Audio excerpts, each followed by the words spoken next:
صلى عليك الله يا خير الورى تعداد حبات الرمال وأكثرا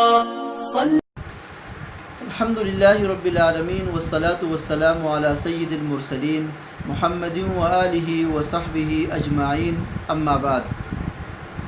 عید الاضحیٰ کا دن بہت مبارک اور بہت بڑا دن ہے اہل اسلام اور مسلمانوں کے لیے۔ اس دن اسلام کے بڑے بڑے شعائر اور احکامات ادا کیے جاتے ہیں، جیسے قربانی اور عید کی نماز۔ یہ شعائر اسلام میں سے ہیں، اسلام کی ان بڑی بڑی نشانیوں میں سے ہے جس سے اسلام کا اظہار ہوتا ہے۔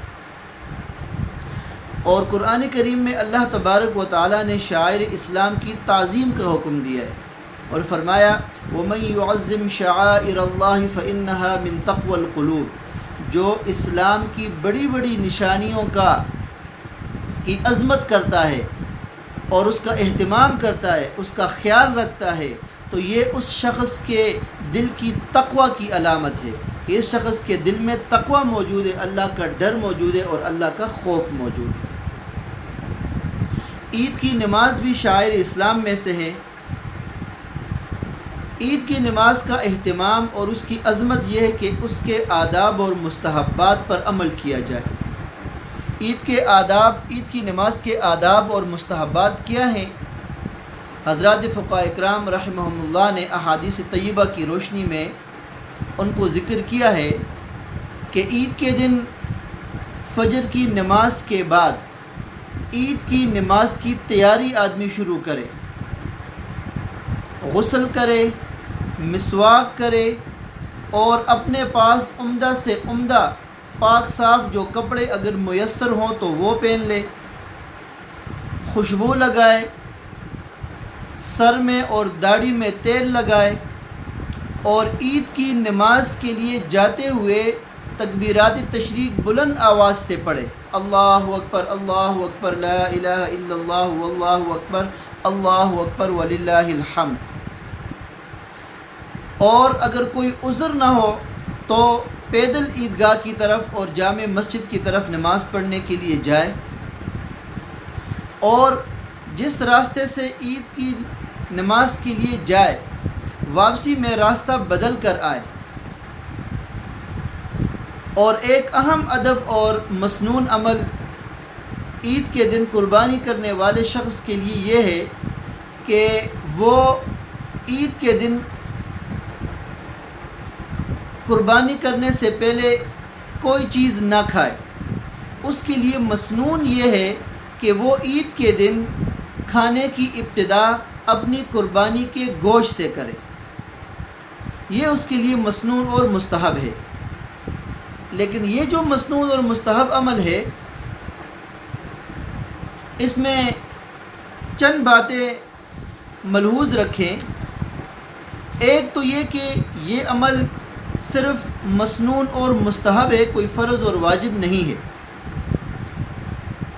دوسرا یہ کہ یہ عمل صرف پہلے دن کے ساتھ خاص ہے کہ جو شخص پہلے دن قربانی کرنا چاہے تو اس کے لیے مسنون یہ کہ اپنے کھانے پینے کی ابتدا اس دن اپنی قربانی کے گوشت سے کرے۔ اگر کوئی شخص دوسرے دن یا تیسرے دن قربانی کرے تو اس کے لیے یہ عمل مستحب اور مسنون نہیں۔ دوسری بات اس میں یہ رکھے کہ گھر کے بہت سے افراد میں سے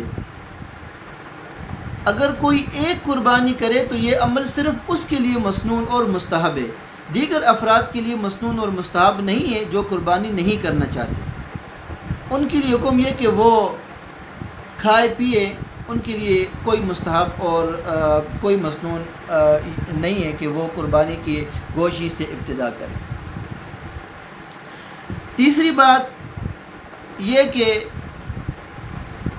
بعض لوگ اس عمل کی وجہ سے یہ سمجھتے ہیں کہ عید کی رات کو روزہ ہوتا ہے اور عید کے دن بھی آدھا روزہ ہوتا ہے اور قربانی کے گوشت سے پھر روزے کا افطار کیا جاتا ہے۔ یہ بالکل لغو بات ہے، بے اصل بات ہے، شریعت میں اس کی کوئی اصل نہیں ہے۔ عید کے دن روزہ رکھنا یہ جائز نہیں، حرام ہے، اللہ تبارک و تعالیٰ نے اس سے منع کیا ہے۔ عید کے دن کوئی بھی روزہ نہیں ہوتا، صرف یہ مسنون عمل ہے کہ آدمی اپنے قربانی کی گوشت سے ابتدا کرے۔ پانچویں بات یہ سامنے رکھیں، ملحوظ رکھیں کہ بعض دفعہ قربانی کے گوشت بننے میں دیر ہوتی ہے، یا آدمی خود قربانی کر رہا ہوتا ہے اور اس کو تجربہ نہیں ہوتا اور اس میں دیر ہو جاتی ہے اس سے، اور پیاس لگی ہوتی ہے، نفس کا تقاضا ہوتا ہے کہ بھوک بھی لگی ہوتی ہے، تو اس لیے اگر کوئی شخص اس سے پہلے کوئی کھا لے پی لے تو اس میں کوئی حرج نہیں ہے، اس لیے کہ یہ مسنون اور مستحب عمل ہے۔ اگر کوئی شخص عذر کی وجہ سے اس پر عمل نہ کرے تو اس کے لیے کوئی گناہ نہیں۔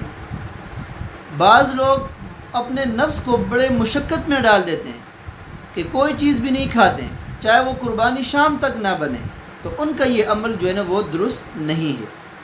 اللہ تبارک و تعالی ہم سب کو عید کے دن کے آداب اور مستحبات پر عمل کرنے کی توفیق نصیب فرمائے۔ وآخر دعوانا ان الحمد للہ رب العالمین۔